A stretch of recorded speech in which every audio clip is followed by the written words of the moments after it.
Say goodbye to blue bag recycling. Changes to Thunder Bay's recycling program have now taken effect. Good evening and thank you for joining us. Today was the first day of Thunder Bay's new automated recycling carts. Blue bags are no more, and from here on out, the city no longer manages the recycling collection. Lee Noonan has the story. She joins us now in studio. Lee. Thank you, Ryan. The municipality has now handled the responsibility and the cost for picking up recycling to the nonprofit group Circular Materials and its subcontractor GFL. The switchover is projected to save the city about $3 million a year. Gone are the days of the blue bag. Recycling Day in Thunder Bay now features wheeled carts designed to be picked up by a robotic arm. It's the way of the future, so I'm excited. The change was mandated by the province. It's part of legislation that standardizes recycling collection across Ontario and shifts responsibility onto the companies making the products and packaging materials. It's estimated the city will save about $3 million as the recycling program is taken over by Circular Materials, a national nonprofit founded by 17 of the country's biggest manufacturing and retail companies.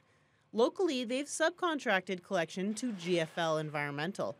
The city's manager of solid waste and recycling, Jason Sherban, says residents who have questions or concerns about switching from blue bags to the bins should contact GFL directly. What GFL has indicated to us is that they will work with residents. So I would certainly envision that there would be some kind of a grace period where if people were putting bags out for whatever reason, they'd be notified to help correct the problem. So I think everyone has to sort of work together here in the first little bit. Sherban says he hopes the city has done a good job educating the public on the use of the new bins in the lead up to the transition, and that residents are now aware of what can and can't go into each side of the double bins to avoid contaminating the materials. You can hide things a little easier in bins, so hopefully people are doing the right thing, and I'm sure GFL will have processes in place to check those bins on a periodic basis. Some local residents were out to watch the automatic collection for the first time, including Melanie Biesenthal. She says she appreciated the clear instructions on dividing up the recycling and properly setting up the bins. I think it's fantastic. It's so nice to have a thorough recycling program here in Thunder Bay, and it was great to see the machines take everything up and make it happen. Just try the bins, use them. I really believe that for people that are maybe on the fence a little bit about using them, I think the narrative will be different, a few months from now once people had a chance to use them. The bins must be set out on a clear, flat surface with the wheels away from the road and 3 feet from any obstruction, including garbage bins, fences, or vehicles. Any materials that don't fit in the cart can be saved for the next collection date or dropped off at one of the city's recycling depots. Lee Noonan, TBT News. The new recycling program means many residents have leftover blue bags that will go unused, but a local charity is asking people to donate those bags to them. Precious Bundles hopes the switch will lead to an influx of blue recycling bags. The volunteer group uses them to wrap bundles of quality used children's clothing and essential items for families in need. The clear bags are important to the organization as they allow families to see what each bundle contains. Volunteer board member Emily Shandrook says they appreciate any blue bag donations as the cost of buying them really adds up. We've always used the blue bags. Yeah, and so we have a very small budget right now that, some donations go towards purchasing them. So this will actually help ensure that we have more money to purchase other items such as socks, underwear, winter boots, things like that for the families in need. Unused blue bags for Precious Bundles can be dropped off at Gear Up for Outdoors, Badani Motors, or the Bulk Zone on Frederica Street. Thunder Bay Police continue to investigate a frightening collision on Dawson Road yesterday afternoon. A transport truck and 2 pickups were involved in the crash, which happened just after 2:30 near the Government Road intersection. Eyewitnesses say a pickup and trailer slowed down to turn left on Dawson Road. This black pickup truck was stopped behind it with 3 children in the back seat when the transport smashed into it from behind.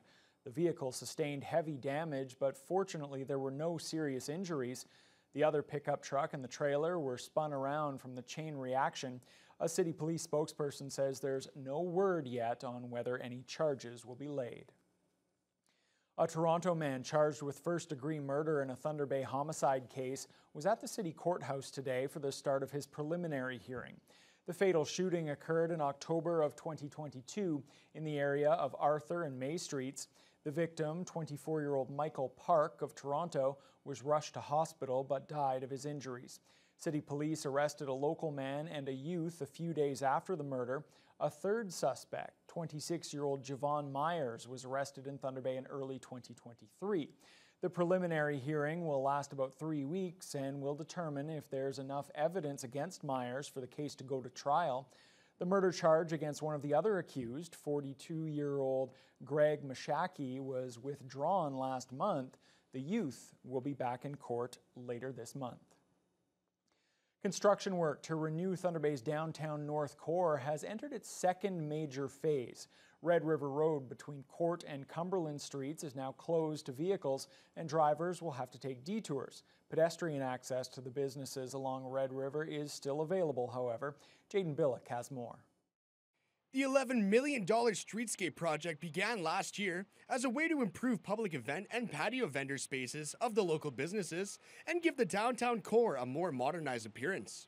City project engineer Brian Newman says this latest phase is dedicated to the replacement of sewer and water mains and improving the overall walkability of the existing sidewalks along that section of Red River.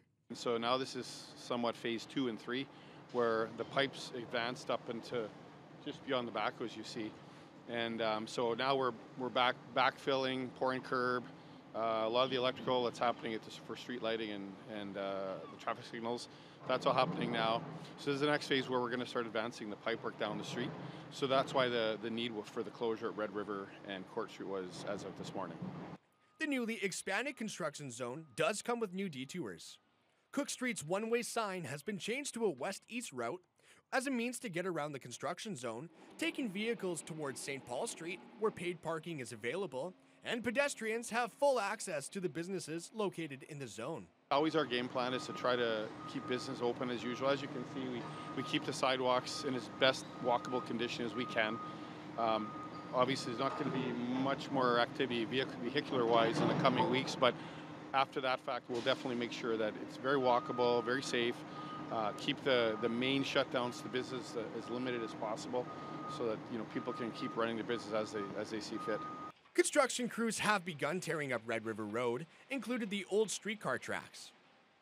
They've been buried in time under the asphalt for over 75 years. The streetcars ran from the late 1800s until 1948, when they were replaced with Brill trolley buses. Newman says removing the old track as well as a larger amount of heavy rock than anticipated have posed very minor setbacks. Phase 2 of the Streetscapes project is estimated to be completed in late October. Jaden Billick, TBT News. An investigation is underway after 2 tents were destroyed by fire. It happened this morning at the homeless encampment in Cam River Heritage Park. Thunder Bay Fire Rescue responded to a call for service just before 10 o'clock this morning. 2 tents used as shelter were destroyed by 2 separate fires. No injuries were reported, and the platoon chief is unsure if they were caused by heaters or some other cause. A boil water advisory will go into effect tomorrow for some parts of Fort William First Nation, lasting for at least 24 hours. According to Chief Michelle Solomon, sections of City Road outside the reserve could also be affected. Solomon says they were informed by the city late last week that waterline repair work will disrupt water quality along City Road for roughly half a dozen businesses and about 20 homes. The affected area stretches between Bannon's Gas Bar to the Backstreet Road Car Wash, as well as 8 homes on Quarry Road. Solomon says the community expects to receive the all clear from the city once the repairs are done. I've been given no indication that there's anything to be concerned with, that this is merely, a corrective action. And I would imagine if any issues arise during the course of trying to do the repairs, then we'll be informed. But at this stage, I don't believe that there's any risk. For the duration of the advisory, affected residents are instructed to bring water to a rolling boil for at least 1 minute if it's to be consumed. That includes not just for drinking and cooking, but also washing fruits and veggies or brushing your teeth. It can be used for washing or bathing, except for infants and toddlers. Well, yesterday was Canada Day, and the celebration was in full swing at Marina Park, with OG Cree artist Asanabe headlining Canada Day on the waterfront. The two-time Juno Award-winning artist is a member of Sandy Lake First Nation and grew up just outside Thunder Bay.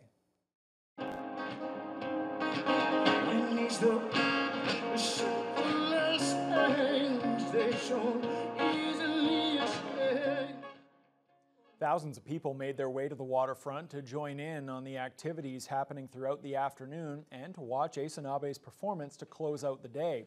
He's a multi-instrumentalist, producer, and singer-songwriter who made history as the first Indigenous artist to win the Juno Award for Alternative Album of the Year and Songwriter of the Year. He's performed more than 200 shows across Canada and around the world, but says he's grateful to have been able to take the stage in front of a Thunder Bay audience. It was an honor to be asked to kind of play on Canada Day. You know, I know there's a lot of mixed feelings around the day.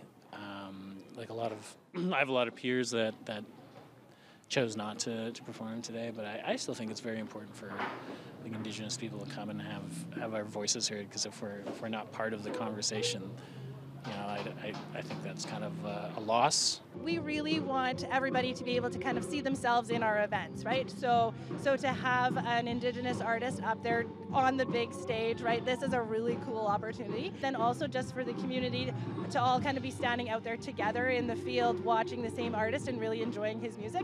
It's really cool to see something like that come together. And Fiona, a lot of people excited that was yesterday when the weather was a little better than what we've seen so far today. Yes, we've had a lot of rain move through the region, and in some areas some pretty gusty winds. Here in the city of Thunder Bay, we had the rain start to move in last night, and it's continued here throughout the day, kind of an off and on thing. We had an overnight low of 13, temperatures rose just to 17, so well below normal for this time of year. But winds were mostly from the south, 10 to 31 kilometers per hour. If you want to see what it looked like, really affecting large portions of the region, but for the most part by now has moved out of some areas. Others just waiting for round 2 or maybe 3 in their case, especially in the Fort Frances region. They had a lot of rain yesterday. Right now, mostly cloudy in the fort, and at 25, the humidex is sitting around 30 right now. It's very warm, a little bit sticky in some cases. Overnight temperatures across the board, as well as Thunder Bay, as you just saw, were between 13, 14 Celsius. But at this hour, you can see a real mixture. As we head into Red Lake, they're at 18. They topped out at 22 a few hours ago, but temperatures have already started to drop. And humidex there is also making it feel rather muggy. It feels closer to about 25 right now. They've had rain, and they're currently experiencing a thunderstorm at this hour. Similar temperatures in Pickle Lake, so look out, a little warmer at 20. Armstrong and Greenstone, temperatures really haven't moved all that much. They had a low of 14, warmed up to 17 for a split second, and now they are back to 14 with a whole lot of cloud, but the winds have been gusting 40 to 50 kilometers an hour for most of the afternoon throughout this region. Along the North Shore, also quite cool, 13 in Nipigon and Marathon, 16 in Wawa, and Sault Ste. Marie is experiencing a shower. They've had mostly cloudy skies all day. They're currently at 17 Celsius. Here in the city of Thunder Bay, we are going to drop very little tonight. Only a couple of degrees to 15 Celsius. A lot of cloud. There's a 40% chance of showers. But for the next couple of hours, there is a risk of an evening thunderstorm. Doesn't look like we're going to get the winds just yet, though. They'll stay from the south, tapering off overnight. As we head into tomorrow, the chance of rain diminishes somewhat, but those winds that they've been seeing in other parts of the region are definitely heading our way, which is probably probably not a bad thing because we've also got that muggy humidex that's going to be moving in too. So we're just about half a day behind areas to the west. Okay, thanks a lot for that, Fiona. All right, let's turn our attention to national news now. WestJet mechanics are back on the job today, but that weekend walkout continues to affect so many travelers as the airline had to cancel more flights again today, and it could still take a few days to catch up. We'll have details on that and more when your Tuesday News Hour continues right after the break. We received the email on Saturday night at around 10:30, and we've been trying to get a hold of them.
WestJet has canceled more flights today after a weekend walkout by its mechanics.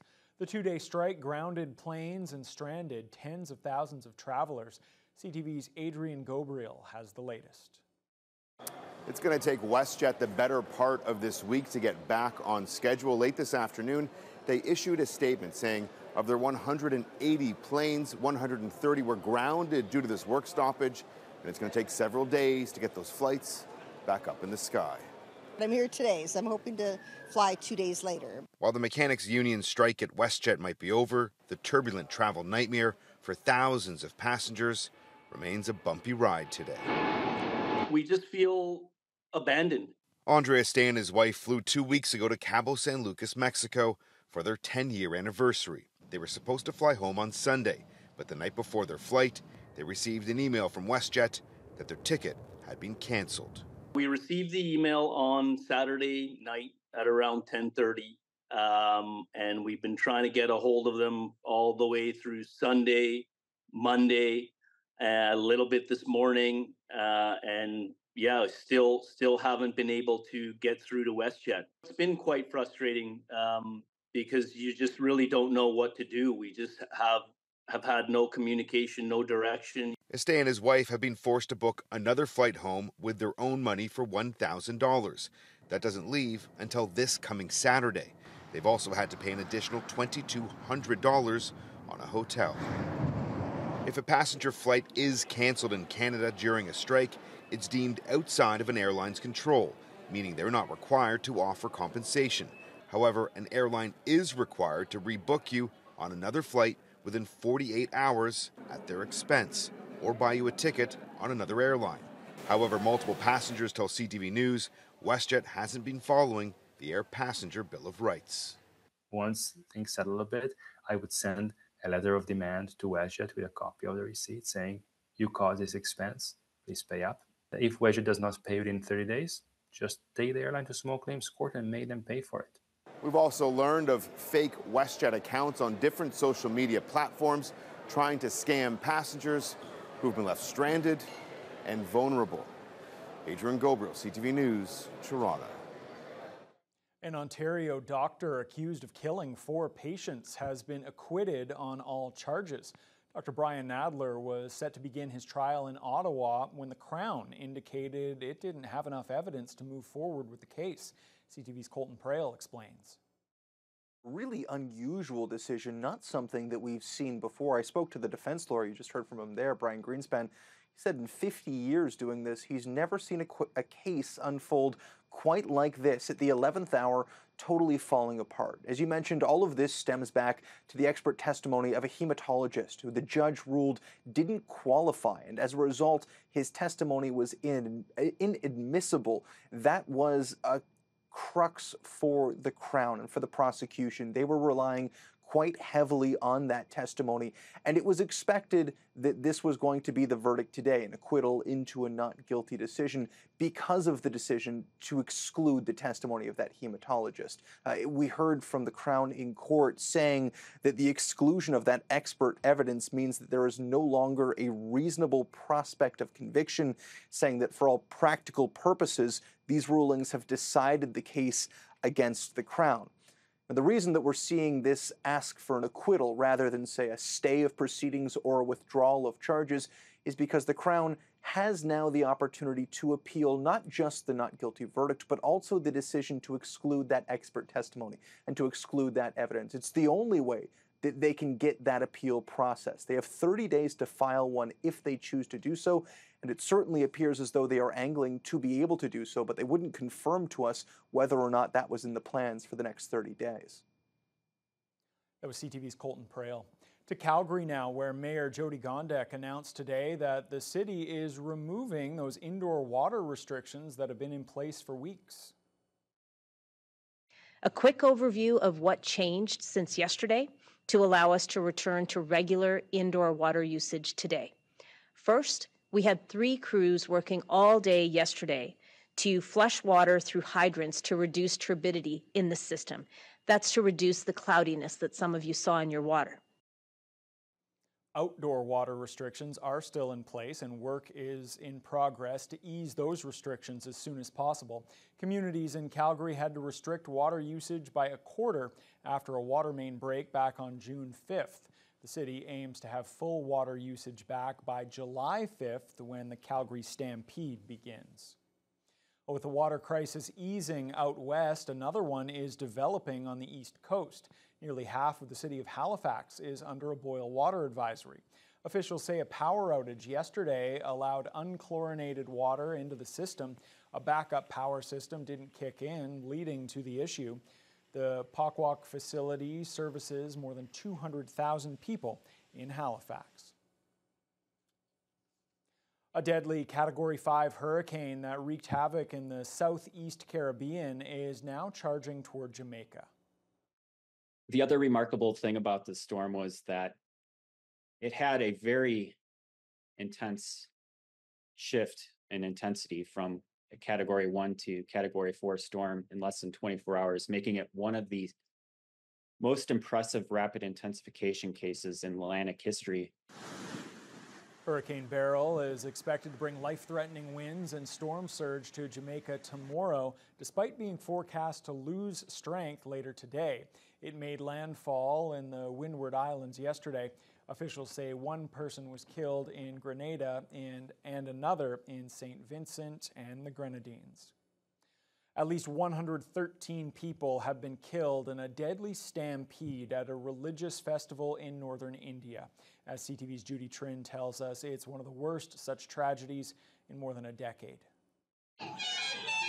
This collapsed tent foreshadows the tragedy that unfolded in a village in northern India. Thousands crowded into the tent to hear a sermon by a Hindu preacher. Authorities say the stampede occurred near the end of the event as the worshippers surged towards the stage. People started falling on top of each other. Those who were crushed died, said this woman.